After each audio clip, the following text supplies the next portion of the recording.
This is Joe Biden yesterday letting you know that a winter of death is coming. For unvaccinated, we are looking at a winter of severe illness and death for unvaccinated. For themselves, their families, and the hospitals they'll soon overwhelm. But there's good news. If you're vaccinated, you have your booster shot, you're protected from severe illness and death, period. It's not true. It's just not true. This debate is going to be so muddled on purpose by the people in charge. And I'm here in New York, and I got to tell you, just so people across the rest of the country, I mean, obviously we have our WOR family of listeners here all across really the tri-state area. The signal doesn't quite reach to Cuba, but it reaches all across the tri-state area and beyond. And they're dealing with what I'm dealing with, which is a city that is going into full-on panic right now. People are completely freaking out. Now, it's interesting. Not everyone is freaking. It's different than it was in March of 2020 when there really was a sense of general fear and despair descending on the city. I still remember the hospital ship, seeing it in real time, floating past my window on the Hudson River here, and also the photos friends of mine were taking of the hospital tents in Central Park. It's not like that. There is a portion of this city, and I'm sure it's true in Los Angeles, I'm sure it's true in Houston and a lot of other cities across the country. There's a portion that are Democrats who are just completely losing their minds over this. And everyone's asking me, do you think that we're going to go into shutdowns again? Do you think we're going to? And I've been holding back. Privately, I've been saying to people, basically, we're screwed this winter for months now. But I wasn't sure, so I didn't want to add to the anxiety. I was like, I just think this is going to be bad. It's going to get.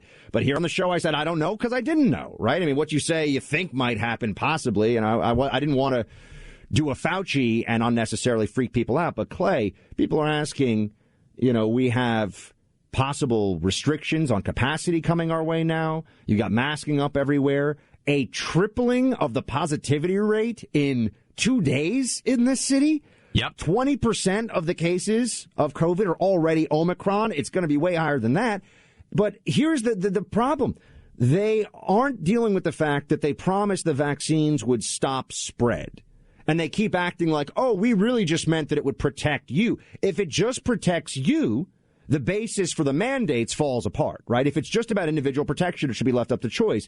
They're conflating these things on purpose because the stopping of the spread through a mandate of vaccination has, as a policy, clearly failed in New York and other places. Doesn't mean it didn't help at all, but it didn't work if it was to stop a surge because we're in the middle of a tsunami of COVID right now.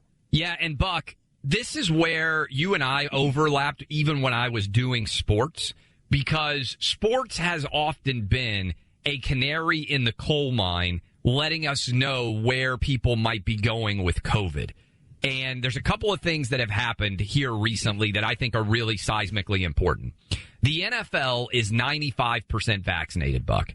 The NBA is 97% vaccinated. And the NHL is nearly 100% vaccinated, okay? All three pro sports leagues are now overwhelmed with their highest level of COVID positive cases that they have ever seen. So this, to me, is a direct assault upon the idea that Joe Biden is selling, Buck. I mean, this is a control group that is highly tested, that is very well medically treated because of the value of high-end athletes to the franchises and to the leagues. Fortunately, those players are under virtually zero risk, but those players were bullied into getting the COVID vaccine because they were told, hey, if you get the COVID vaccine, you're not going to test positive. You don't have to wear masks. You can have a normal season. And so most NFL, most NHL and most NBA players did it. Now, there have been a few, and we've talked about some of those guys, the Kyrie Irvings, the Aaron Rodgers of the world that have refused to do it. But all the guys who did it, Buck, Joe Biden is basically saying, hey, if we had 100% vaccination rate, Dr. Fauci is saying the same thing, COVID would go away, right? What do we keep hearing them say? Oh, this is a pandemic of the unvaccinated. I am here to tell you that is a lie, and you can look at the references, the data coming out of the sports leagues where almost every single player is vaccinated, and yet they are setting all-time highs. And here's the big question that I think Dr. Fauci should have to answer, and Joe Biden too. Last year, with no vaccine, the NFL had far fewer COVID-positive cases than they have this year with everybody vaccinated. Why and how is that possible, Buck? Same thing in the NHL, same thing in the NBA. How have all these players got more COVID with the vaccine than they had without it?